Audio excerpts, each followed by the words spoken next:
Ponnani joint RTO ഓഫീസിൽ ആവശ്യത്തിന് ഉദ്യോഗസ്ഥരില്ല. പ്രതിഷേധവുമായി നാട്ടുകാരും ജനപ്രതിനിധികളും രംഗത്ത്. വിഷയത്തിൽ ജനങ്ങൾക്കുണ്ടാകുന്ന ബുദ്ധിമുട്ടുകൾക്ക് പരിഹാരം കാണണമെന്ന് പൊന്നാനി ബ്ലോക്ക് കോൺഗ്രസ് കമ്മിറ്റി ആവശ്യപ്പെട്ടു. 4 അസിസ്റ്റന്റ് മോട്ടോർ വെഹിക്കിൾ ഇൻസ്പെക്ടർമാരും 5 ഓഫീസ് ഉദ്യോഗസ്ഥരും വേണ്ടിയെടുത്ത് 1 മോട്ടോർ വെഹിക്കിൾ ഇൻസ്പെക്ടറും 3 ക്ലർക്കുമാരും മാത്രമാണുള്ളത്. ഉദ്യോഗസ്ഥരുടെ കുറവ് കാരണം രജിസ്ട്രേഷൻ സർട്ടിഫിക്കറ്റ്, രജിസ്ട്രേഷൻ നമ്പർ എന്നിവ ലഭിക്കുവാനും അപകട പരിശോധന നടത്തുന്നതിനും വാഹന നികുതി ഒഴിവാക്കുന്നതിന് അപേക്ഷ നൽകിയവരുടെ പരിശോധന നടത്തുവാൻ സാധിക്കാതെയും അപേക്ഷകർ ബുദ്ധിമുട്ടിലാവുകയാണ്.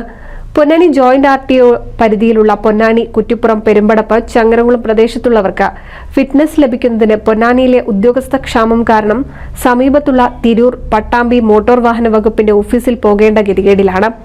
ഡ്രൈവിംഗ് ടെസ്റ്റിന് വേണ്ടി ഉദ്യോഗസ്ഥർ പോയാൽ രാവിലെ ഓഫീസിലെത്തുന്ന ജനങ്ങൾ ടെസ്റ്റ് കഴിയുന്ന 3 മണി വരെ കാത്തിരിക്കേണ്ടി വരുന്നു. ബന്ധപ്പെട്ട വകുപ്പ് ഉദ്യോഗസ്ഥർ ലീവ് എടുത്താൽ ഡ്രൈവിംഗ് ടെസ്റ്റിന് വന്നവർ മടങ്ങിപ്പോകേണ്ട സ്ഥിതിയാണ് നിലവിലുള്ളത്.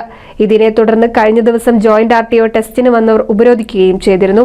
പൊന്നാനി ജോയിന്റ് RTO ഓഫീസിലെ ഉദ്യോഗസ്ഥരുടെ കുറവ് പരിഹരിച്ച് ജനങ്ങൾക്കുണ്ടാകുന്ന ബുദ്ധിമുട്ടുകൾ ഗതാഗത വകുപ്പ് മന്ത്രി ഇടപെടണമെന്ന് ആവശ്യപ്പെട്ടുകൊണ്ട് Ponnani block Congress vice president A. Pavithrakumar വകുപ്പ് മന്ത്രിക്ക് പരാതി നൽകി. NCV news Ponnani.